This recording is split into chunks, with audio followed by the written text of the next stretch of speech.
Willem, you've been looking into this all day, so I'd like for you to sort of outline who the players are and work the board for us a little bit. Okay, so on the one side, you've got this Houthi movement. It started off as a group of disenfranchised people up in the northwest of Yemen who belong to a minority religious group. That has expanded to include a broader coalition of political parties, movements, people who are disenchanted with the current government in Yemen. On the other side, you've got the legitimate Yemen president, Hadi, who is now according to Saudi state news, in Saudi Arabia. And, of course, this growing coalition of Saudi partners, that includes the United Arab Emirates, Qatar, Bahrain, Pakistan, Sudan, Morocco. One country in the Gulf not involved is Oman, which is staying neutral. When you take a look at, say, Kamran, the relationship between the Houthis and Iran, we just heard Willem kind of lay out all the players. Where does Iran fit in here? I think Iran does support the Houthis. The question is how. Are the Houthis getting a lot of cash from the Iranians? I don't think so. Iran is pretty cash-strapped itself. And the biggest thing is that Yemen is really far away from Iran. Yemen is not Iraq, certainly not Syria or Lebanon or even Bahrain. It's in the backyard of the Saudis. It's an area that's not really accessible to the Iranians. So yes, they smuggle weapons, but I think, and there is a deep political relationship between the Houthis and the Iranians, but I'm really skeptical in terms of just how much support the Iranians can offer the Houthis. I think Cameron's right to be skeptical about this, Alex. I mean, one of the things you have to bear in mind is that these weapon supplies that we have reported over the years as going to the Houthi rebels from Iran have been to the west of Yemen, opposite Egypt. Now, Egypt is getting involved in this conflict. They're sending a dozen fighter jets, their military saying, and a frigate, a naval frigate, to patrol that region of the coast. The Iranians, to get anything to the Houthi rebels, even if they take over that southeast port of Aden, it's going to be coming all the way around to the other side of the peninsula. It's going to be a real struggle to see them actually physically support the Houthi movement at this time. And Catherine, that kind of leads us to your expertise here. You're one of the most accurate forecasters, actually, for oil prices over the last few years. Why is oil up today on this news? Yemen doesn't even have that much oil.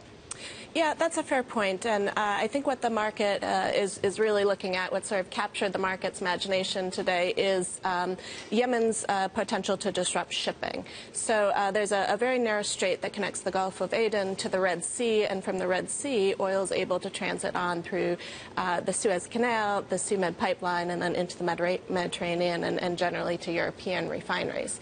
Now, at the end of the day, this is not the #1 choke point in the world, and there are alternatives. Oil can also transit from the Gulf around the Horn of Africa and north from there. Takes longer, but it's doable. But I think that's really what the market is looking at, is not so much the very small amount of production that Yemen itself has, but Yemen's position as a potential choke point. Kamran, when you take a look at the players in Yemen, Saudi Arabia seems very late to this game. Did their sort of absence in Yemen create more of an opportunity for the Houthis to gain more traction? That is true. The Saudis have been preoccupied. It would be fair to say that the Saudis have basically been shouldering the responsibility for much of the region, make sure that, the Arab Spring and its fallout does not lead to, more regimes collapsing. Saudi Arabia has been involved in Bahrain.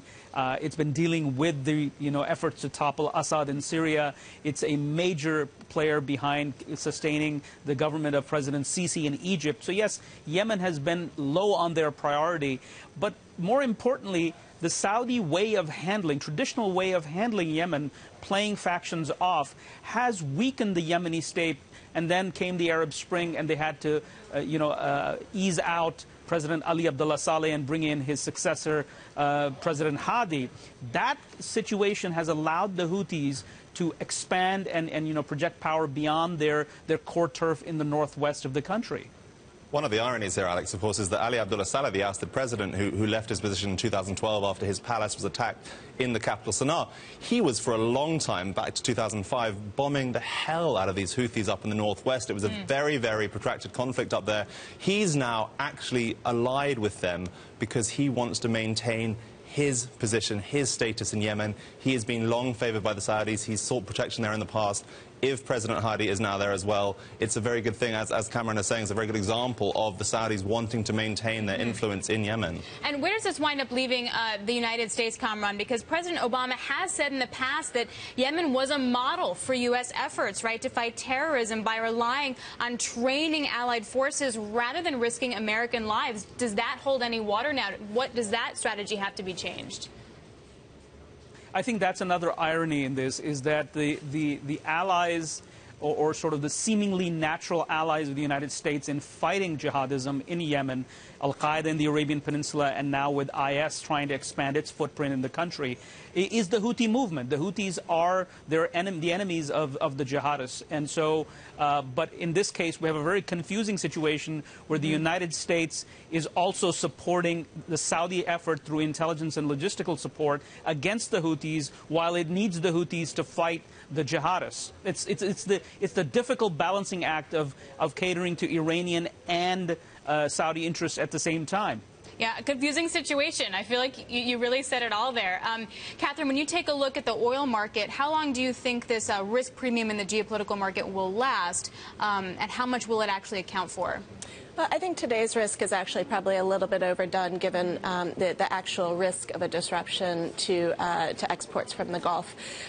So, you know, while we can't rule it out entirely, we do think that that trade route is one that the Saudis and other allies, including the Americans, will certainly protect, and that they do have the means to do so. So we see the probability of that is quite low. I think sort of what got the market going here is that we do have a lot of short positions in the market, so headlines like this spook the market quite easily. And of course, the issue that I've been reading in the oil market as well is what happens if this winds up drawing in Iran even closer, as well as Saudi Arabia becoming that proxy battle. Kamran, do you think that that is an actual possibility, that we'll see that conflict play out more on the ground in Yemen?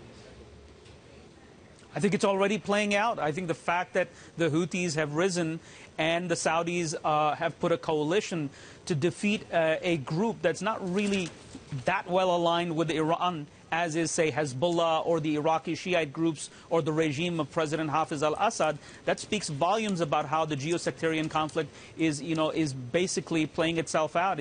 It's a full-blown conflict.